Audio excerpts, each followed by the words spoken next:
Now we have discussed that regulation of respiration, it is mainly achieved by nervous mechanism and chemical regulation.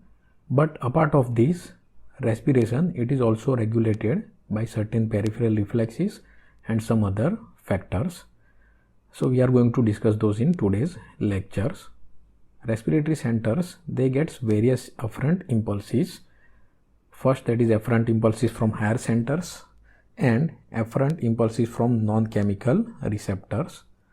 Those reflexes, they are irritant reflexes, Herring-Brewer reflexes, J reflexes, pulmonary chemoreceptor reflexes, proprioceptive reflexes and somatic reflexes. We are going to discuss these one by one.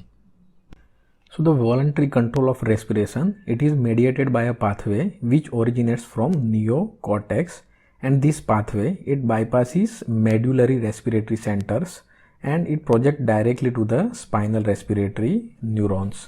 Now the voluntary control of breathing, it is required during certain activities like during talking, when you need to talk continuously, or during singing, or during swimming, or even in breath holding. So at that time, voluntary control is required and it is achieved by cortex.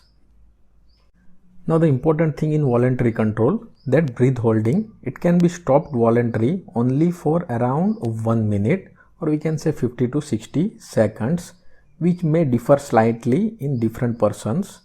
But after this time, the chemical drive, it overrides the voluntary inhibition and the person has uncontrollable desire to breathe, and ultimately breathing is resumed involuntarily.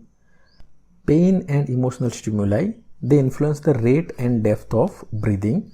It indicates that there is presence of efferents from limbic system to the respiratory centers. Next, we are going to discuss about afferent impulses from non-chemical receptors. First is afferent impulses from pulmonary stretch receptors. It is also known as Herring-Brewer reflex.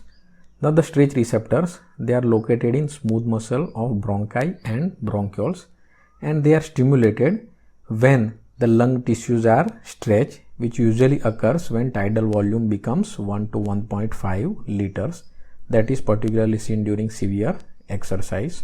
So whenever the lung tissue are stretched, the impulse, they are carried by vagus nerve to respiratory centers, and when these respiratory centers get stimulated, they terminate the inspiration and it increases respiratory rate and duration of expiration. The importance of this Herring-Brewer reflex is that it protects the lung from overinflation. Next is afferent impulses from irritant receptors in the respiratory tract. Now irritant receptors, they are located below the mucosa of whole respiratory tract, and they are stimulated by smoke or any noxious gas or any particulate matter in the inspired air, and the response is either cough reflex or sneeze reflex or Herring-Brewer deflation reflex or deglutition reflex. First is cough reflex.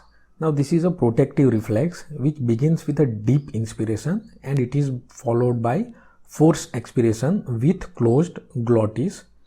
Now over here, the intrapleural pressure, it rises above 100 millimeter of mercury, and then glottis is suddenly opened, producing an explosive outflow of the air. By this mechanism, the irritants may be expelled out of the respiratory tract. Next is sneezing. It is also protective reflex. It begins with deep inspiration and followed by forceful expiration.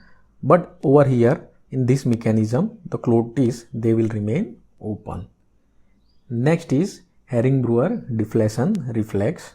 It is produced due to stimulation of irritant receptors which are located in bronchial epithelium and due to distortion of bronchial epithelium caused by large deflation of the lung.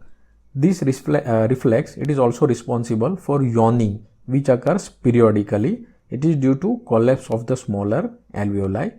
So this Herring-Brewer deflation reflex, it helps in opening of those collapsed alveoli again. Next is afferent impulses from J receptors. Now these J receptors, they were discovered by an Indian physiologist known as A.S. Paintal in 1954.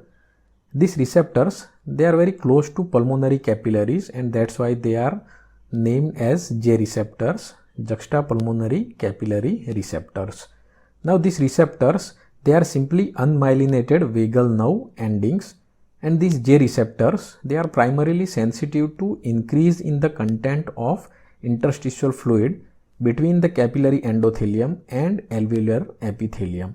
Therefore, they are stimulated in conditions like pulmonary congestion and pulmonary edema. So, whenever these J receptors are stimulated, the response of this J reflex is apnea, which is followed by hyperventilation, bradycardia, hypotension, and weakness of skeletal muscle. So, if we talk about physiological significance, then it discourages the exercise, particularly at high altitude, and it protects the lung against pulmonary edema. Now the last one, that is afferent impulses from proprioceptors. Now these impulses, they stimulate inspiratory neurons to increase the depth and rate of respiration.